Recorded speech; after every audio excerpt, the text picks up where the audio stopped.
California,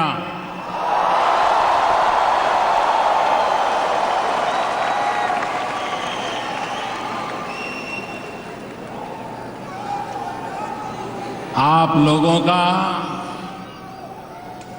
उत्साह देखते ही बनता है।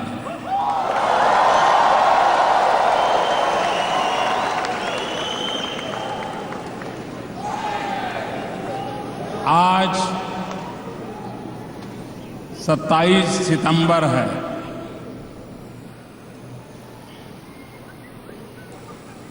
और भारत में आज 28 सितंबर है। 28 सितंबर 28 सितंबर भारत मां के वीर सपूत शहीद वीर भगत सिंह का जन्म जयंती है।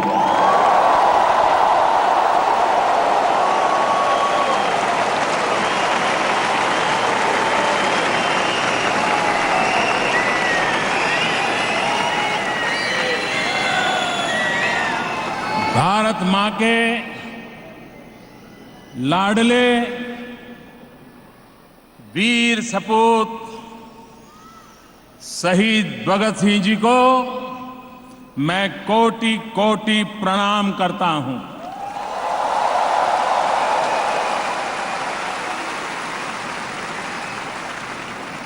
मैं कहूंगा, वीर भगत सिंह, आप सब लोग दोनों हाथ ऊपर करके बोलेंगे, अमर रहे, अमर रहे। वीर भगत सिंह, वीर भगत सिंह, वीर भगत सिंह।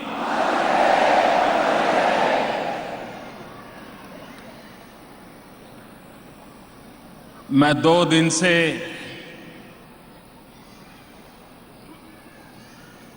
आपके इस क्षेत्र में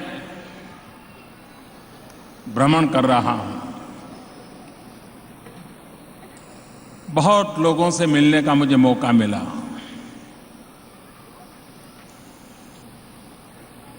गत वर्ष सितंबर में यूएन समिट के लिए मैं आया था। गत वर्ष 28 सितंबर को मुझे मेडिसन स्क्वायर पर देशवासियों से दर्शन करने का मौका मिला था।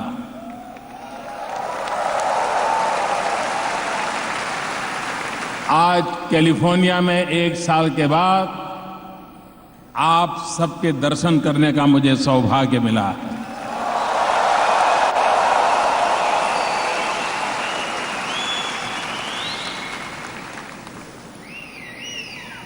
मैं आज यहां करीब करीब 25 साल के बाद आया।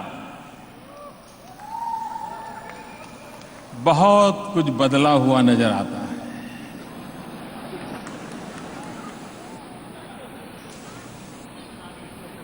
बहुत नए चेहरे नजर आए।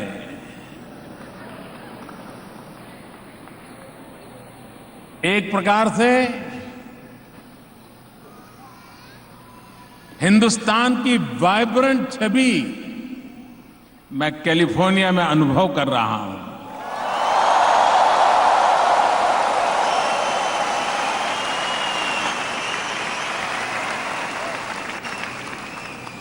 यहां जिसे भी मिला उसके चेहरे पर चमक है, आंखों में सपने हैं और कुछ कर दिखाने की संकल्प के साथ जुड़े हुए यहां लोग मुझे नजर आ रहे हैं।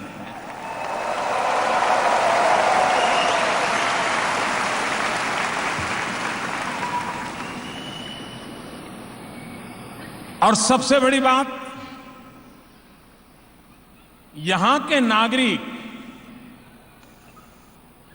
भारतीय समुदाय के प्रति इतना गौरव अनुभव करते हैं, उनका आदर अनुभव करते हैं।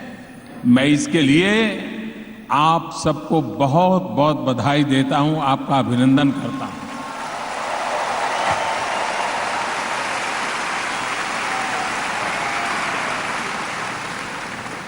आज पूरे विश्व में भारत की जो एक नई पहचान बनी है, भारत की जो एक नई छवि बनी है,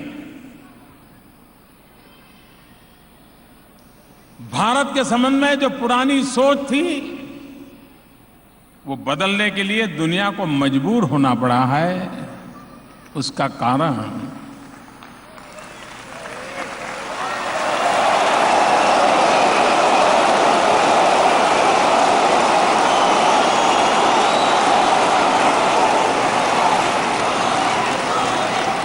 कारण आपकी उंगलियों की कमाल है।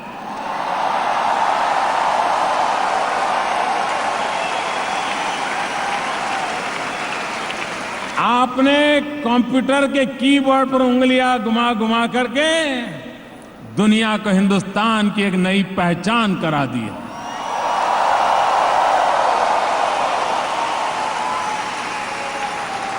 आपका ये सामर्थ्य, आपका ये कमिटमेंट, आपके इनोवेशंस, आप यहां बैठे बैठे सारी दुनिया को बदलने के लिए मजबूर कर रहे हैं।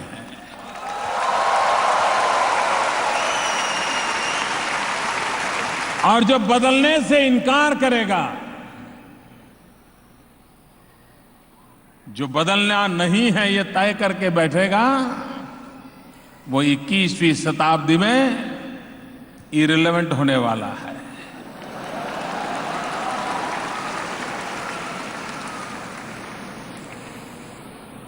और जब मेरे देशवासी, मेरे देश के नौजवान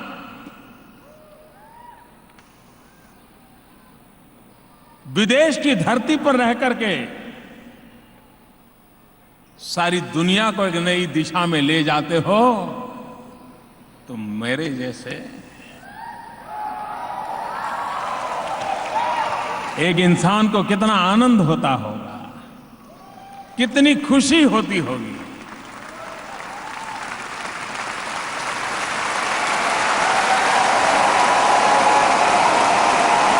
और इसलिए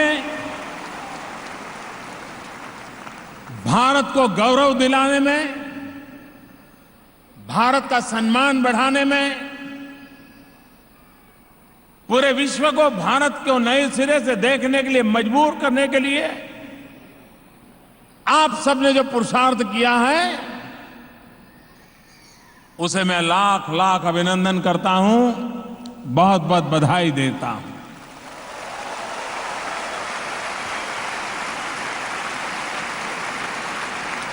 कभी कभी हमारे देश में ये बातें सुनाई देती थी, भारत में चर्चा भी होती थी, कुछ करो यार, ये ब्रेन ड्रेन रुकना चाहिए, ब्रेन ड्रेन रुकना चाहिए। अरे मां भारती तो बहुरत्ना वसुंधरा है।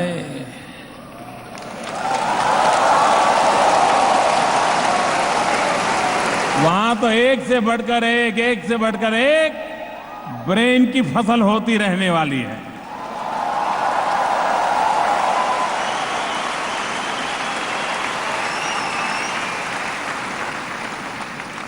ये ब्रेन ड्रेन ब्रेन गेन भी बन सकता है, ये क्या कभी किसी ने सोचा था?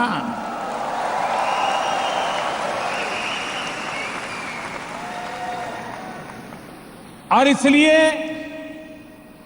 इस सारी घटना को देखने का मेरा नजरिया अलग है। कभी जो लगता था ये ब्रेन ड्रेन है, मुझे लगता है ये ब्रेन डिपॉजिट हो रहा है।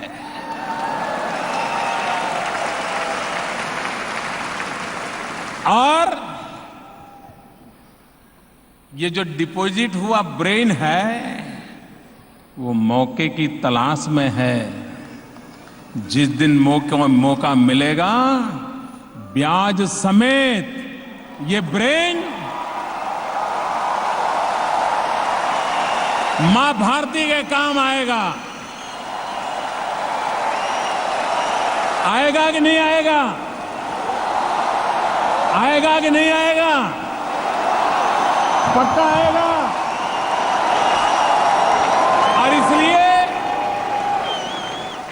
ये ब्रेन ड्रेन नहीं है, ये तो डिपॉजिट है। ये बहुमूल्य डिपॉजिट है। अब मेरे देशवासियों में कहता हूं, अब वो मौसम आया है।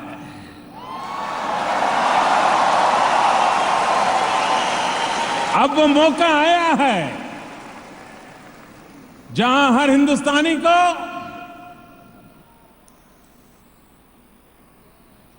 अपनी शक्ति का परिचय करवाना, अपने ज्ञान का लाभ लेना, जिस धरती ने, जिस पानी ने, जिस हवा ने, जिस संस्कार ने हमें यहां तक पहुंचाया है, अब वो भी हमारा इंतजार कर रही है।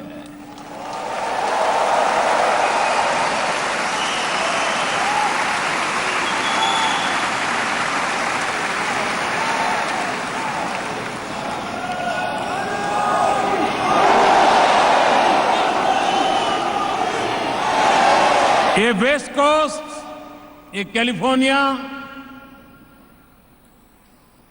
आज वो आईटी के कारण, हमारी युवा पीढ़ी के कारण, हमारे लोकतांत्रिक मूल्यों के कारण हम एक ऐसे बंधन से बंधे हुए नजर आते हैं। लेकिन अगर इतिहास के जरूर से देखें, 19th सेंचुरी में हिंदुस्तान के मेरे सिख भाई यहां आए और यहां पर किसानी करते थे और हिंदुस्तान का नाता जोड़ दिया।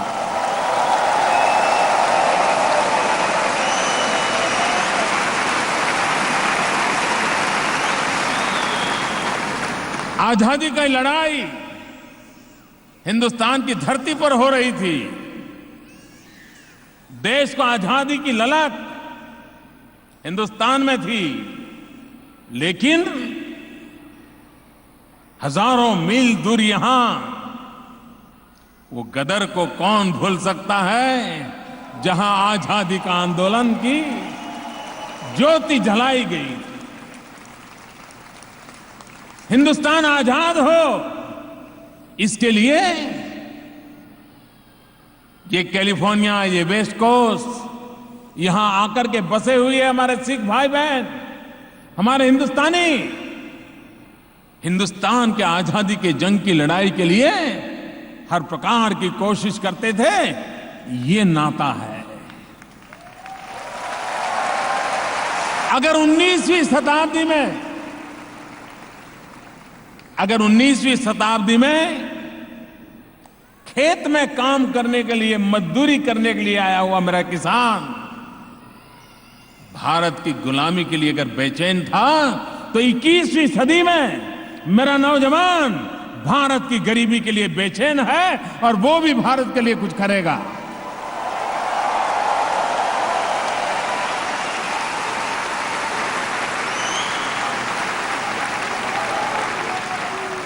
इससे बड़ी प्रेरणा क्या हो सकती है? और यही तो है विशेषता। 1914 गोपाल मुखर्जी, 1914 गोपाल मुखर्जी स्टैनफोर्ड यूनिवर्सिटी के पहले ग्रेजुएट बने थे यहां पर।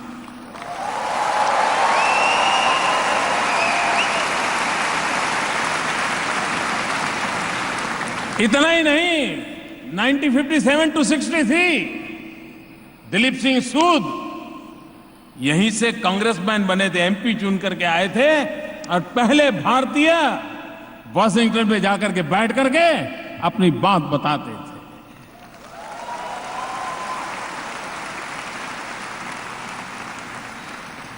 बहुत कम लोगों को पता होगा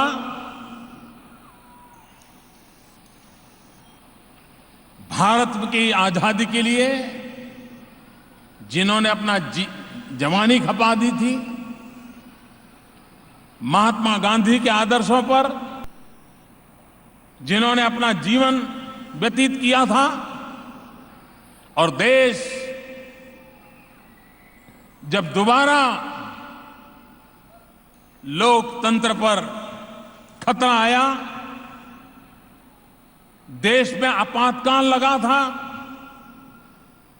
देश के गणमान्य नेताओं को 1975 में जेलों में बंद कर दिया गया था और उसका नेतृत्व कर रहे थे जयप्रकाश नारायण।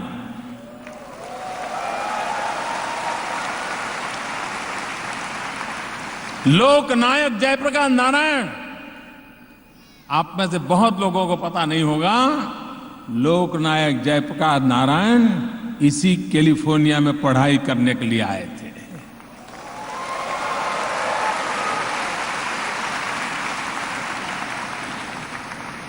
यानी भारत का नाता इस क्षेत्र के साथ अभिन्न रहा है, अटूट रहा है और आज एक नए विश्व के निर्माण में भारतीय समुदाय यहां बैठ करके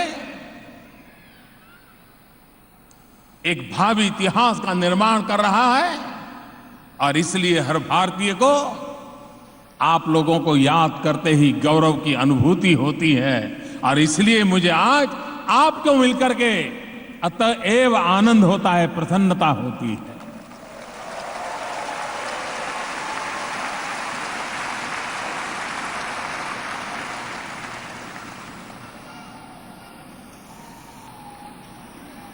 मुझे अब दिल्ली में आए करीब 16 महीने हो गए हैं।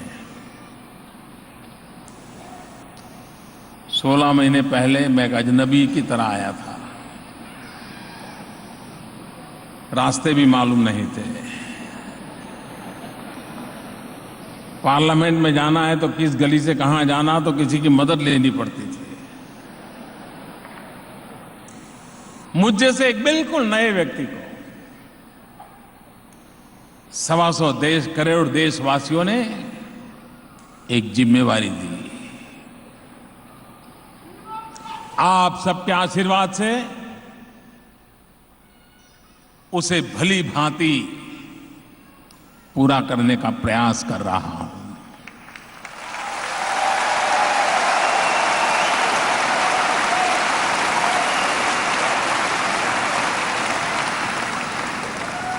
आज पूरे विश्व में,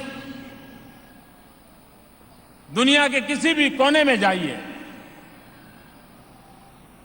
भारत के प्रति एक आशा और विश्वास के नजरिए से देखा जा रहा है।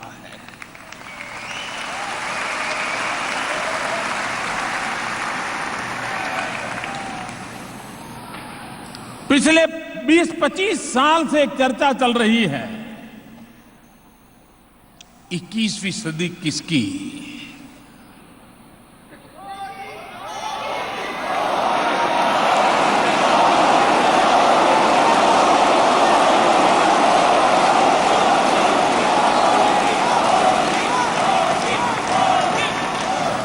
हर कोई ये तो जरूर मानता है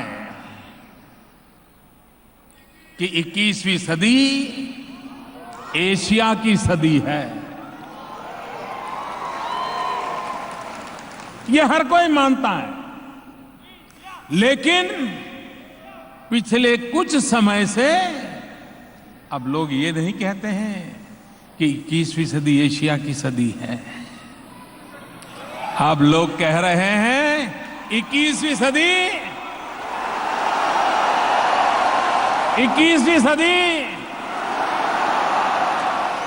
21वीं सदी हिंदुस्तान की सदी है, ये आज दुनिया मानने लग गई है।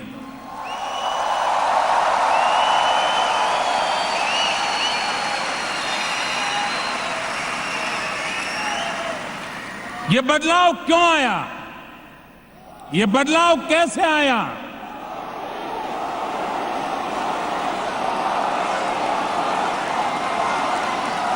ये बदलाव मोदी मोदी मोदी के कारण नहीं आया।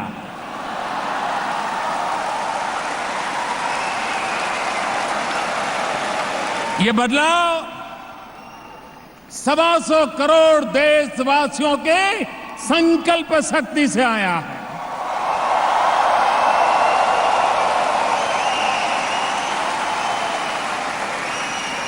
125 करोड़ देशवासियों ने ठान ली है, मन में संकल्प कर लिया है कि अब हिंदुस्तान पीछे नहीं रहेगा।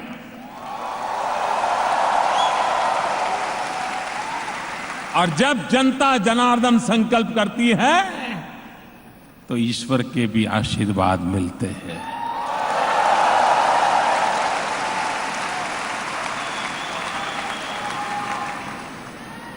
सारा विश्व जो कल तक हिंदुस्तान को हाशिए पर देखता था, आज वह हिंदुस्तान को केंद्र बिंदु के रूप में देख रहा है।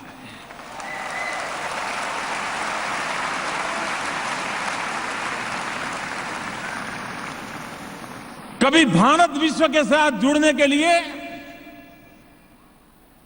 अथाक परिश्रम करता था, पुरुषार्थ करता था। हर किसी ने अपने अपने तरीके से प्रयास किया था, लेकिन आज ऐसा वक्त बदला है कि दुनिया हिंदुस्तान से जुड़ने के लिए लालायित हो रही है।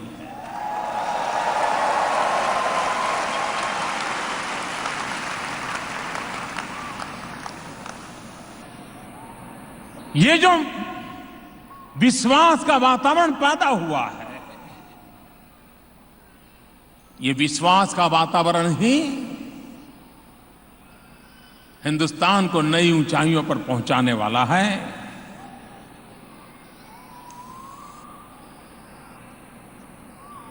मैंने सरकार में आया तब कहा था,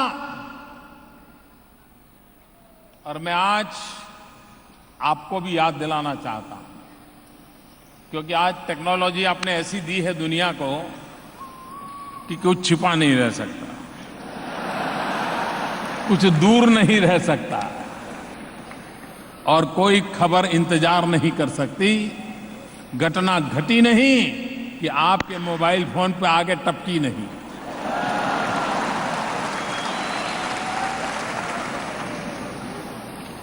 ये जो आपने काम किया है, और इसलिए आपको भारत की बारीक से बारीक खबर रहती है। कभी कभार तो अगर आप स्टेडियम में बैठ करके क्रिकेट मैच देखते हैं तो इधर उधर देखना पड़ता है, बॉल कहां गया, फील्डर कहां खड़ा है, विकेट कीपर क्या कर रहा है, मुंडी घुमानी पड़ती है। लेकिन अगर घर में टीवी पर देखते हैं तो सब पता चलता है, बॉल इधर गया, फील्डर ये कर रहा है, विकेट कीपर ये कर रहा है, एम्पायर ये पता चलता है कि नहीं चलता है। इसलिए जो हिंदुस्तान में रह करके हिंदुस्तान देखते हैं, उससे ज्यादा हिंदुस्तान बारीकी से दूर बैठे हुए आपको दिखाई देता है।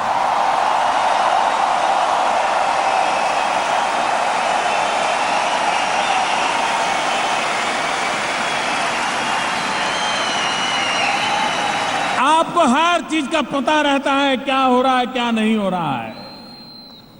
और इसलिए आपको यह भी मालूम है कि हिंदुस्तान में क्या हो रहा है, मोदी क्या कर रहा है, मोदी पहले क्या कहता था, मोदी ने क्या किया, सब पता है आपको।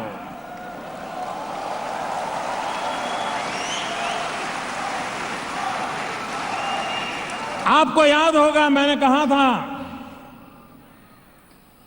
कि मैं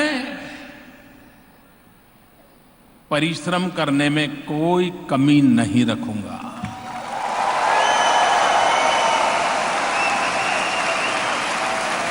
125 करोड़ देशवासियों ने मुझे जो जिम्मेवारी दी है,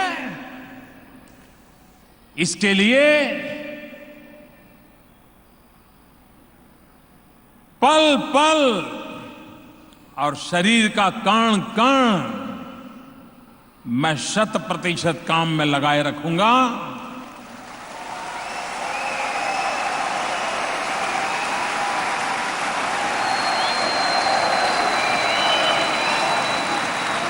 आज 16 महीने के बाद मुझे आपका सर्टिफिकेट चाहिए।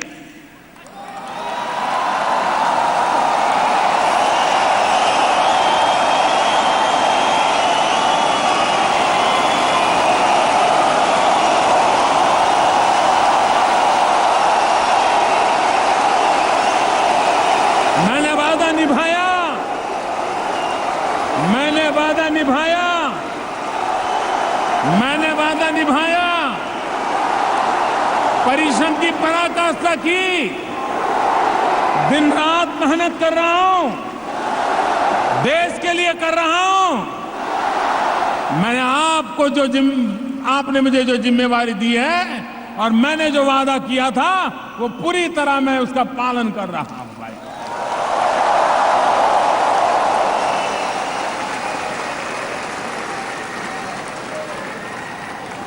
हमारे देश में राजनेताओं पर कुछ ही समय में आरोप लग जाते हैं।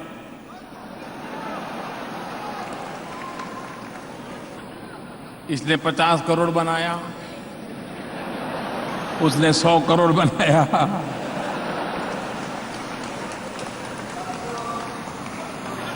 बेटे ने 250 करोड़ बनाया, बेटी ने 500 करोड़ बनाया, दामाद ने 1000 करोड़ बनाया।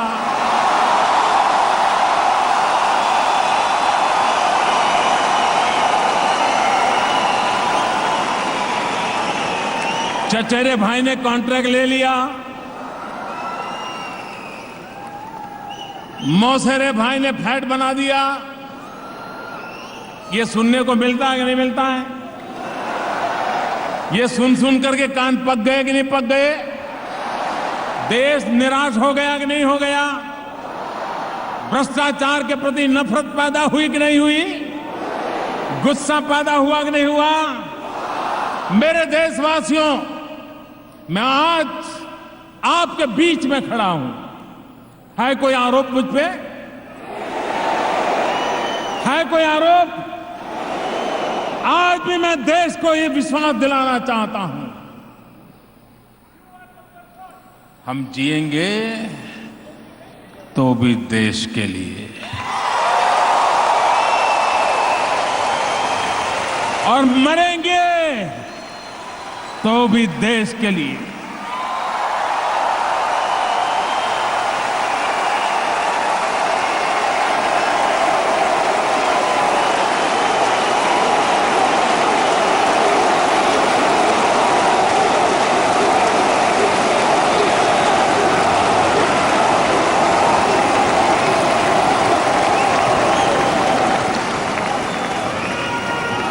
भाइयों बहनों,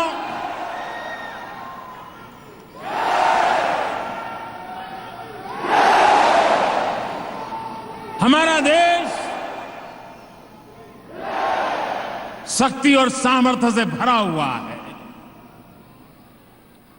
लोग कभी कभी मुझे पूछते हैं, मोदी जी इतना आपका आत्मविश्वास कहां से आता है? आपको कैसे लगता है आपका देश आगे बढ़ेगा? हमारे देश के लोग भी मुझे पूछते, बोले मोदी जी ये हुआ, वो हुआ, डिगना हुआ, आपको चिंता नहीं हो रही, डर नहीं लगता? फिर भी आप कहते रहते हो देश आगे बढ़ेगा। मेरा विश्वास है बढ़ेगा।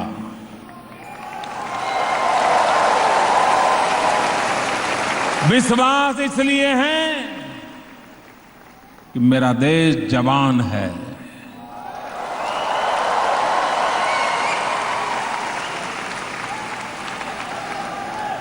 % जनसंख्या जिस देश की 65% जनसंख्या 35 साल से कम उम्र की हो, वो देश दुनिया में क्या नहीं कर सकता है।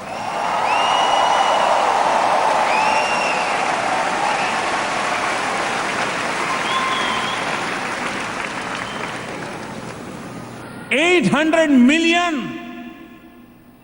जिस देश के पास नौजवान हो, 1600 मिलियन भुजाएं हो, वो क्या कुछ नहीं कर सकते हैं मेरे भाइयों बहनों। और एक बात पे विश्वास करके मैं कह रहा हूं, अब ये देश पीछे नहीं रह सकता है।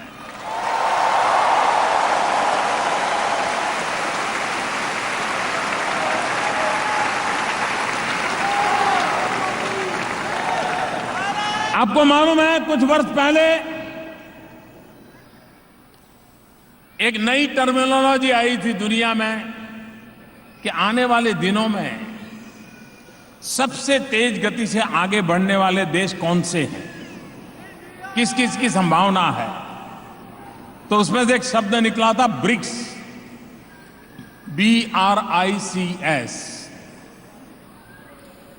और जिन्होंने ये शब्द कॉइन किया था, उनका कहना था कि 5 देश ऐसे हैं जो आने वाले दिनों में तेज गति से आगे बढ़ेंगे, लीड करेंगे। Brazil, Russia, India, China, South Africa, इन 5 देशों की चर्चा होती थी। लेकिन आपने ध्यान से अगर देखा होगा तो पिछले 2 साल से सुगबुगाहट चल रही थी कि यार ये ब्रिक्स की टर्मिनोलॉजी तो बदलनी पड़ेगी, क्योंकि हम सोच रहे थे आई है, आगे बढ़ेगा, लेकिन आई तो लुढ़क रहा है। ये चर्चा शुरू हो गई थी। ब्रिक्स में से इंडिया का आई ये अपनी भूमिका अदा करने में दुनिया को कम नजर आता था। लोगों ने मान लिया था कि ब्रिक्स थियरी आई के बिना कैसे चलेगी। मेरे देशवासियों, आज मैं गर्व के साथ कहता हूं, पूरे ब्रिक्स में अगर दमखम के साथ कोई खड़ा है तो आई खड़ा है।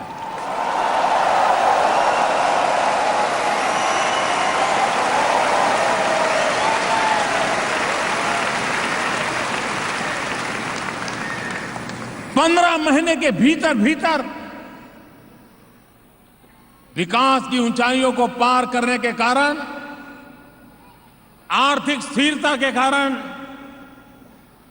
विकास के नए नए इनिशिएटिव के कारण आज ये विश्वास पैदा हुआ है कि ब्रिक्स की जो कल्पना की गई थी, आज भारत उसमें एक शक्ति बनकर के ऊपर आया है।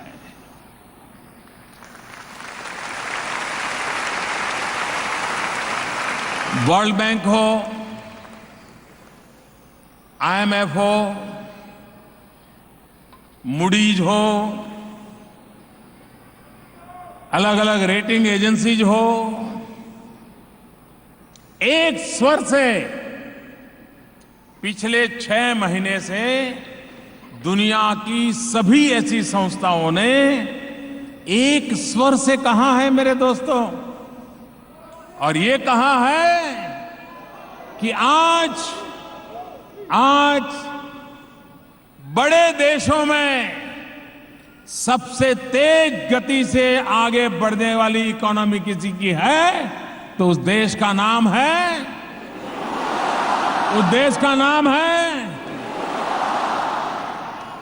भाइयों बहनों, जिस आर्थिक क्षेत्र में भारत कुछ कर नहीं सकता है, इतना बड़ा देश, इतनी गरीबी, ऐसी हालत में देश कैसे आगे बढ़ सकता है। उन हालातों के बीच भी देश रास्ता पार कर रहा है और आगे बढ़ रहा है, और दुनिया उसको स्वीकार करने लगी।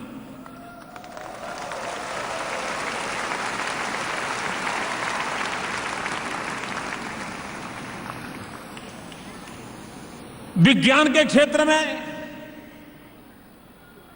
भारत ने एक नई पहचान बनाई है।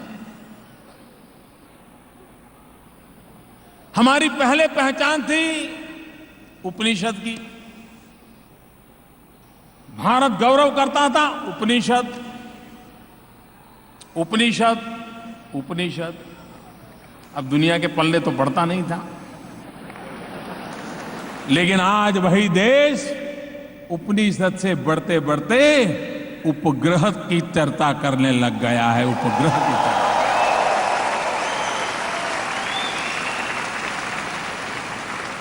हमारे मार्स मिशन की सफलता पूरे विश्व में भारत पहला देश है जो पहले ही प्रयास में मार्स मिशन में सफल हो गया। दुनिया के कई देशों ने प्रयास किए, लेकिन अनेक बार प्रयास करने के बाद सफलता मिली। भारत को फर्स्ट अटेम्प्ट, मेरा भी ऐसा ही हुआ।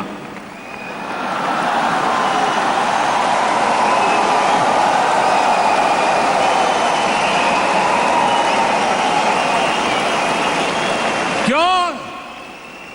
देश की संकल्प शक्ति की ताकत देखिए, देश का सामर्थ्य देखिए। और आज स्पेस टेक्नोलॉजी का उपयोग, बहुत जमाना तो पहले हमारे यहां विवाद होता था, जब विक्रम साराभाई वगैरह थे, भाभा थे, तो भारत में चर्चा चलती थी कि हमारा गरीब देश है और ये स्पेस में क्या पड़ी है यार, ये इतने रुपये क्यों खर्च कर रहे हो, ये उपग्रह में नहीं जाओगे तो नहीं चलेगा क्या? ये बहुत चर्चा होती थी हमारे देश में। लेकिन आज वही उपग्रह देश के विकास में काम आ रहे हैं।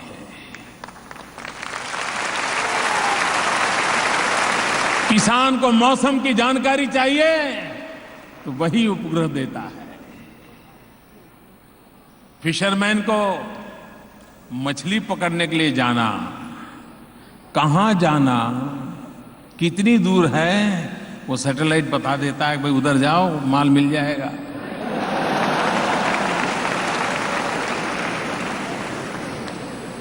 मैं जब दिल्ली में आया तो मैंने सरकार के अधिकारियों से कहा, मैंने कहा भाई देखिए जमाना बदल चुका है, हमने ई गवर्नेंस की तरफ जाना चाहिए, टेक्नोलॉजी का भरपूर गवर्नेंस में उपयोग होना चाहिए। और मेरा ये अनुभव रहा है, मैं बहुत लंबे अरसे तक एक राज्य का मुख्यमंत्री रहा, तो मेरा अनुभव रहा है कि technology, e-governance is effective governance, e-governance is easy governance, and e-governance is most economical governance.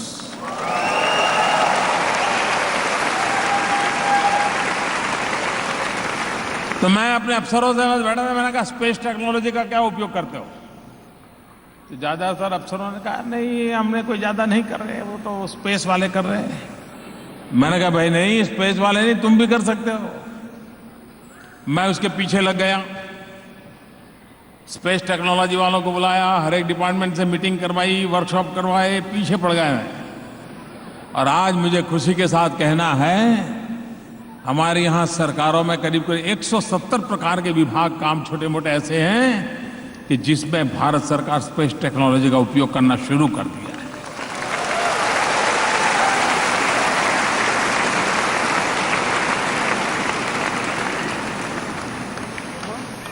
जिस प्रकार से टेक्नोलॉजी ने पूरे जगत को एक नई शक्ति दी है, नई दिशा भी दी है, और इसके लिए हमने भी सपना संजोया है, डिजिटल इंडिया।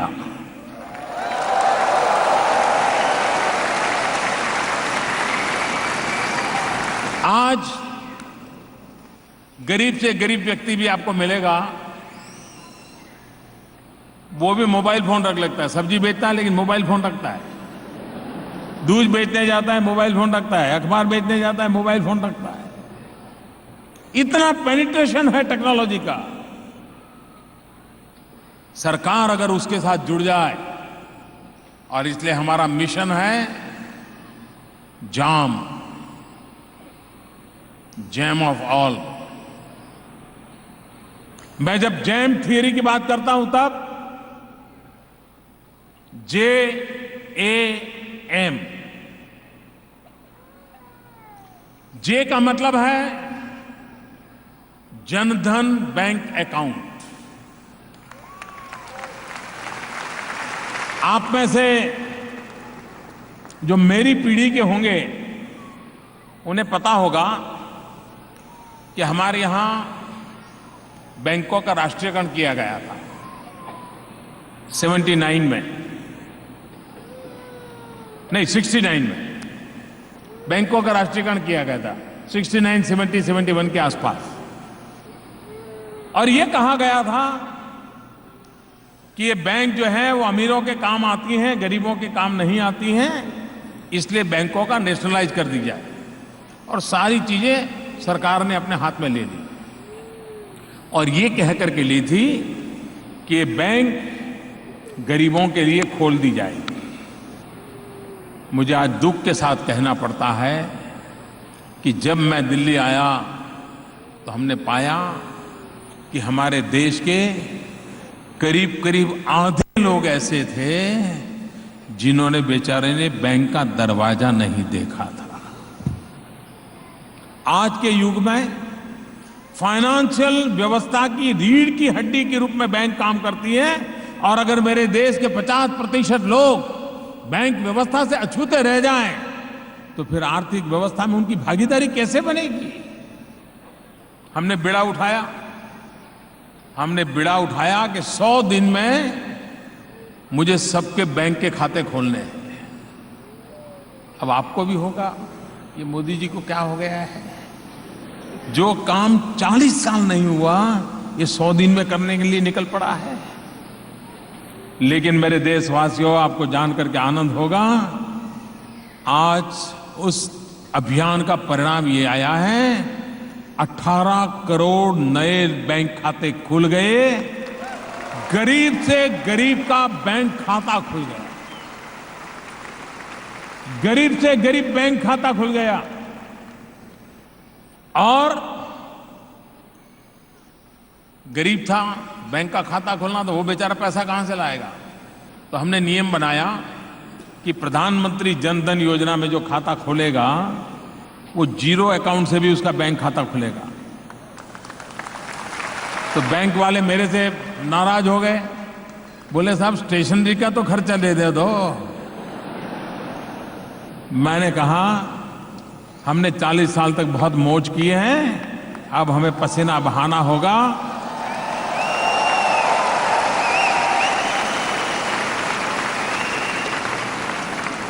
देखिए, जीरो अमाउंट से बैंक अकाउंट खोलना था, जीरो अमाउंट से, लेकिन मैंने गरीबों की अमीरी देखी। अमीरों की गरीबी तो हम जानते हैं, लेकिन जब गरीबों की अमीरी देखते हैं तो सीना तन जाता है। सरकार ने कहा था कि जीरो अमाउंट से बैंक अकाउंट खुलेगा, लेकिन हमारे देश के गरीबों ने 50 रुपया, 100 रुपया, 200 रुपया बचाया और करीब करीब 32,000 करोड़ रुपया बैंक में जमा करवाया।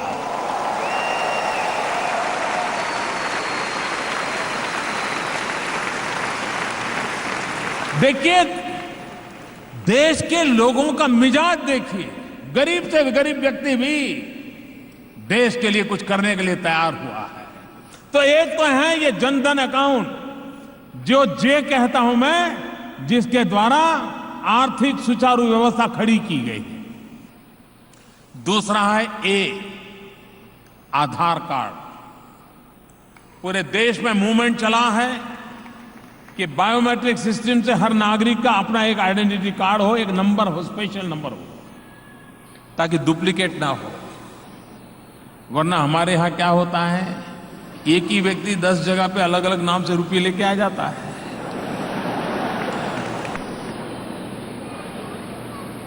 हमने आधार कार्ड को केंद्र बिंदु बनाया। और तीसरा है M, mobile governance. Mobile phone पर सरकार क्यों ना चले, नागरिकों के हक मोबाइल फोन पर क्यों अवेलेबल ना हो। तो हम JAM उसको केंद्र में रख करके जन सुखाकारी, जन सुविधाओं को लेकर के आगे बढ़ रहे हैं। और उसका परिणाम देखिए। मुझे बताइए, करप्शन से देश तबाह हुआ है कि नहीं हुआ है? करप्शन जाना चाहिए कि नहीं जाना चाहिए? लेकिन मैं अकेला करप्शन न करूं, इससे बात बनेगी क्या? कुछ और करना पड़ेगा ना। बोले बिना भी होता है, चुपचाप भी होता है। मैं आपको उदाहरण देता हूं। हमारे देश में घरों में जो गैस सिलेंडर होता है, वो गैस सिलेंडर में सरकार सब्सिडी देती है। एक एक सिलेंडर के पीछे 150-200 रुपया करीब गैस सब्सिडी जाती है सरकार की तिजोरी से, ताकि आपका चूल्हा जले। और ये सब्सिडी अमीर से अमीर को भी मिलती है, और जो गरीब जिसके घर में गैस सिलेंडर होगा उसको भी मिलती है।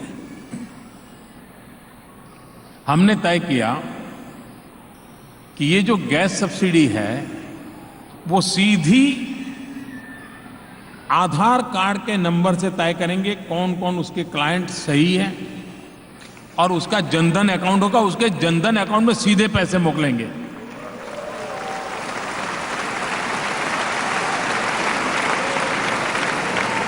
पहले करीब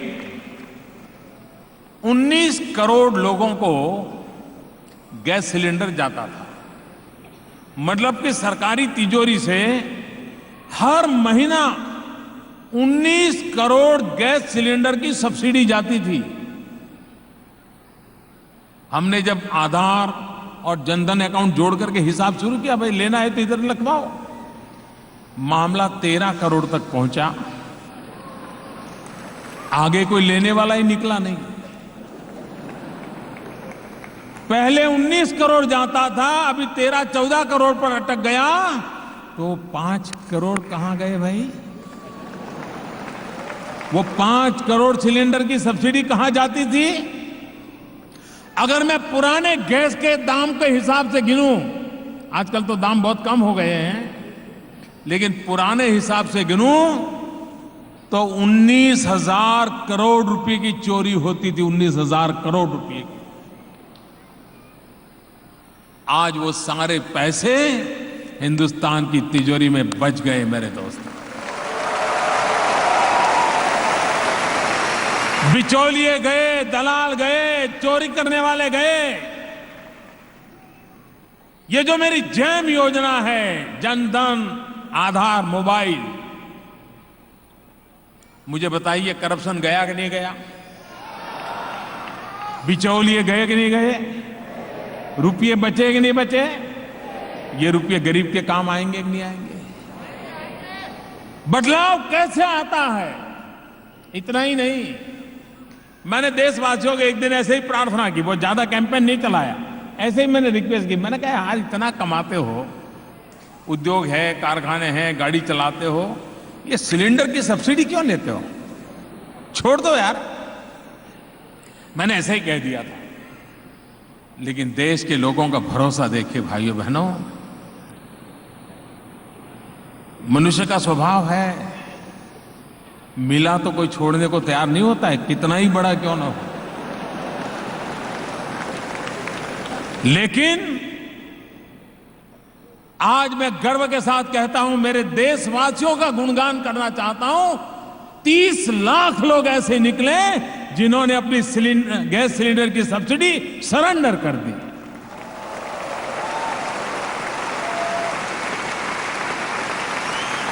आज के युग में 30 लाख लोग सामने से वॉलंटियरली अपनी सब्सिडी सरेंडर करे, इससे बड़ी देश की ताकत क्या हो सकती है भाइयों। और इसलिए मैं कहता हूं, यह देश की वो ताकत है जिसके भरोसे देश आगे बढ़ने वाला है, जिसके भरोसे देश आगे बढ़ने वाला है। भाइयों बहनों, युवाओं के लिए स्किल डेवलपमेंट, हर हाथ में हुनर होना चाहिए, इसका एक बड़ा अभियान चलाया है। 800 मिलियन अगर नौजवान मेरे देश में हैं तो उनके हाथ में हुनर होना चाहिए, और वही हुनर आने वाले हिंदुस्तान को बनाने वाला है। माताओं बहनों, उनकी शक्ति राष्ट्र के विकास में काम आए। बेटी बचाओ बेटी पढ़ाओ, इसका एक आंदोलन चल पड़ा है। मेरा देश का किसान, उसकी पैदावार कैसे बढ़े, सॉइल हेल्थ कार्ड, मैं टेक्नोलॉजी में आग्रही हूं। सॉइल हेल्थ कार्ड, हमारे देश में शरीर का भी हेल्थ कार्ड नहीं होता है, मैं किसान की जमीन का हेल्थ कार्ड निकालने में लगा हुआ हूं, ताकि उसको पता चले कि उसकी जमीन में क्या ताकत है, क्या कमी है, और क्या करे तो उसकी जमीन ठीक होगी और वो कैसे ज्यादा पैदावार कमाई कर सके। एक एक ऐसे इनिशिएटिव लिए। अभी मैंने एक छोटा काम किया। किसानों को यूरिया की बहुत जरूरत पड़ती है, खेत में यूरिया का उपयोग करते हैं, और सरकार यूरिया के लिए सब्सिडी देती है। करीब 80,000 करोड़ रुपया सब्सिडी जाती है करीब। लेकिन उसमें किसान के पास कितना जाता है, कहीं और कितना जाता है, कोई हिसाब ही नहीं है। तो हमने एक काम किया, यूरिया को नीम कोटिंग किया। फिर एक बार विज्ञान, फिर टेक्नोलॉजी मुझे यही सोचता है, नीम कोटिंग किया। नीम कोटिंग करने के बाद उस यूरिया का उपयोग खेत के सिवा कहीं हो ही नहीं सकता है। पहले यूरिया केमिकल फैक्ट्री में चला जाता था। मैं विश्वास से कहता हूं मेरे दोस्तों, अगली साल जब हिसाब निकलेगा फसल के बाद, हजारों करोड़ रुपए की चोरी बच गई होगी, और मेरे किसान को नीम कोटिंग वाला यूरिया मिलेगा, ताकि उसकी फसल को भी अधिक लाभ होगा, अलग प्रकार के तत्व भी उसके कारण प्राप्त होंगे, और उसको यूरिया की आवश्यकता भी कम हो जाएगी।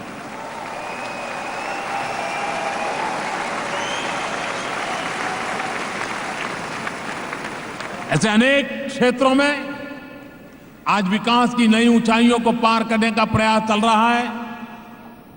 अगर मैं हर चीज यहां बताना शुरू करूंगा और रोज अगर 2-2 घंटे बोलूं तो 15 दिन तो कम से कम लगेंगे।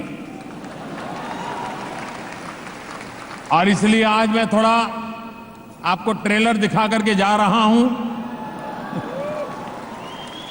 आपको अंदाज आया होगा कि देश विकास की नई ऊंचाइयों को पार कर रहा है। आज विश्व के सामने 2 प्रमुख चुनौतियां आई है, एक तरफ आतंकवाद और दूसरी तरफ ग्लोबल वार्मिंग। और मैं मानता हूं इस चुनौतियों को भी अगर दुनिया की मानवतावादी शक्तियां एक हो, मानवता में विश्वास करने वाले लोग एक हो, तो आतंकवाद को भी परास्त किया जा सकता है और ग्लोबल वार्मिंग से भी दुनिया को बचाया जा सकता है, और उस रास्ते पर हम चल सकते हैं। उन चुनौतियों को हमने स्वीकार किया। भारत पूरी तरह सज्ज है हर संकटों का सामना करने के लिए। और आज विश्व में हम जहां भी जाते हैं इस विषय की गंभीरतापूर्वक चर्चा करते हैं। हमने यूएन पर भी दबाव डाला। यूएन की 70वीं वर्षगांठ मनाई जा रही है, लेकिन अभी तक यूनाइटेड नेशन टेररिज्म की डेफिनेशन नहीं कर पाया है। अगर डेफिनेशन करने में इतना वक्त लगेगा तो टेररिज्म को निपटने में कितने साल लगेंगे। मैंने दुनिया के सभी देशों को चिट्ठी लिखी है और मैंने कहा है कि समय की मांग है कि यूएन ये तय करे कि ये चीजें हैं जिसे हम टेररिज्म कहते हैं, ये लोग हैं जिनको हम टेररिज्म के मददगार मानते हैं, ये लोग हैं जिनको मानवतावादी कहते हैं। दुनिया के सामने नक्शा क्लियर होना चाहिए, कौन टेररिस्ट है, कौन मानवतावादी है, कौन टेररिस्ट के साथ खड़ा है, कौन मानवता के साथ खड़ा है, ये विश्व में तय हो जाना चाहिए।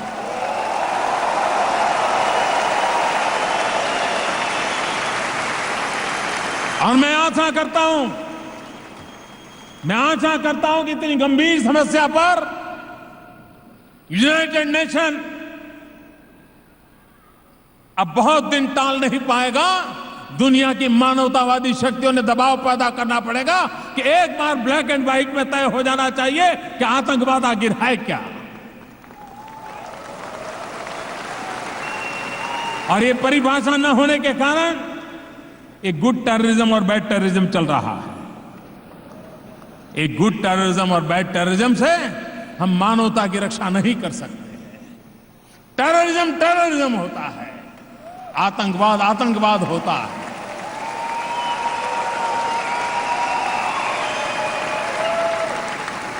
और आज आतंकवाद मुझे याद है, मैं 93 में यहां स्टेट डिपार्टमेंट के कुछ लोगों को मिला था, तो मैं उनको समझा रहा था कि हमारे देश में टेररिज्म के कारण बड़ी परेशानी है, टेररिस्ट इस प्रकार से निर्दोषों को मारते हैं।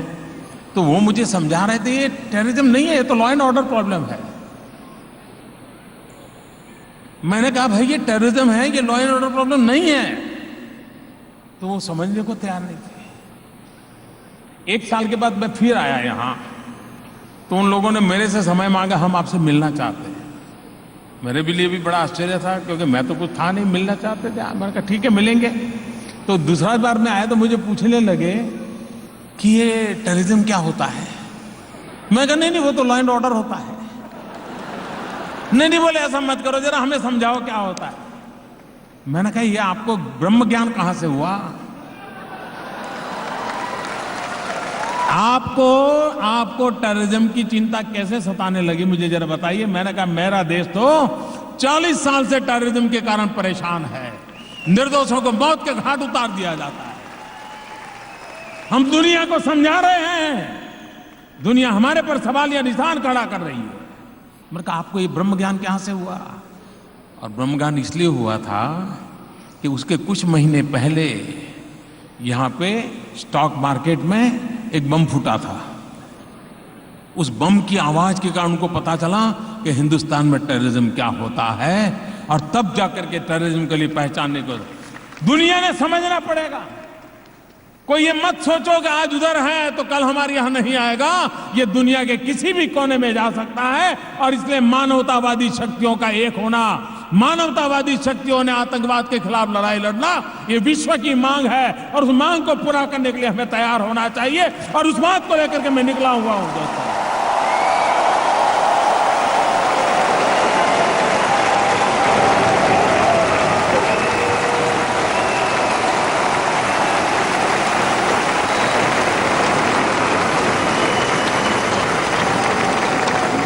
और ये यूएन की जिम्मेवारी है।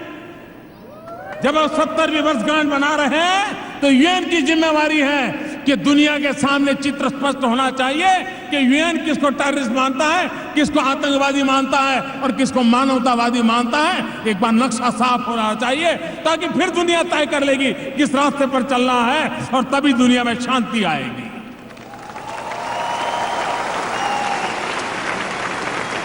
हम शांति के पुरस्कार हैं। हम तो उस धरती से आए हैं जहां गांधी और बुद्ध ने जन्म लिया था।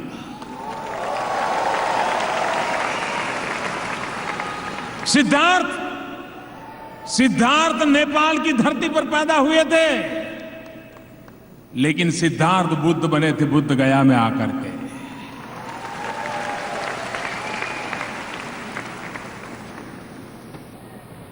जिस धरती से अहिंसा का मंत्र निकला हो, वो विश्व को शांति के लिए आग्रहपूर्वक कह सकता है कि मानव जात के लिए 21वीं सदी रंग रंजित नहीं हो सकती है। निर्दोषों को मौत के घाट उतारने वाली 21वीं सदी को कलंकित होने से बचाना चाहिए। और उस बात को लेकर के मैंने ताल ठोक करके यूएन में अपनी बात बताई है।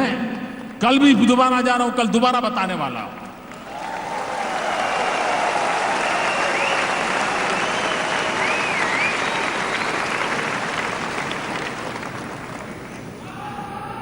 कैलिफोर्निया के मेरे भाइयों बहनों, आपने जो प्यार दिया, स्वागत किया, सम्मान किया, इसके लिए मैं आपका बहुत बहुत आभारी हूं। और हम सब, हर हिंदुस्तानी का जो सपना है, हम सभी 125 करोड़ देशवासियों ने मिलकर के उन सपनों को पूरा करना है। गरीब से गरीब का कल्याण हो, नौजवान को रोजगार हो, मां बहनों को सम्मान हो, किसान हमारा सुखी संपन्न हो, गांव गरीब किसान की जिंदगी में बदलाव आए, उस बात को लेकर के हम चल पड़े हैं। आपके अनेक अनेक आशीर्वाद बने रहे, इसी एक अपेक्षा के साथ मैं फिर एक बार आपका धन्यवाद करता हूं। और मैं यहां के सेनेटर, यहां के कांग्रेसमैन इतनी बड़ी संख्या में आज आए, उन्होंने हमारे साथ भारत के प्रति अपना जो प्रेम दिखाया है, मैं उन सबका हृदय से आभार व्यक्त करता हूं। उन सभी वरिष्ठ नेता जो अमेरिका के राजनीति को नेतृत्व कर रहे हैं, उनका मैं हृदय से अभिनंदन करता हूं कि इतनी बड़ी मात्रा में यहां आए और इस कार्यक्रम की शोभा बढ़ाई।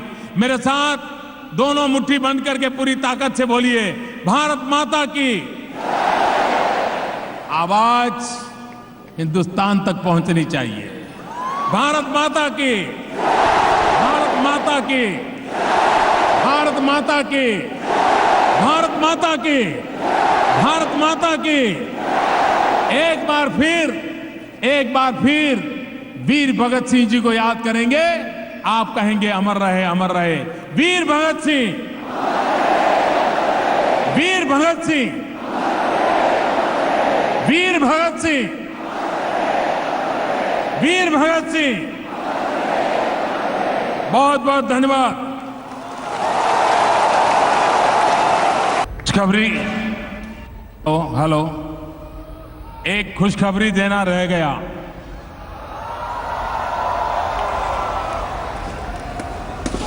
सेकंड दिसंबर 2015,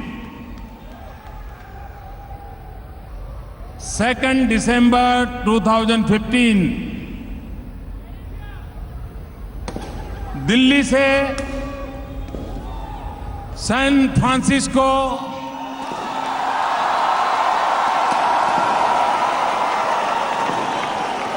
एयर इंडिया की डायरेक्ट फ्लाइट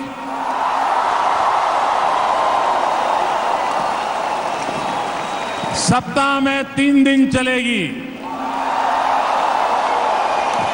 धन्यवाद।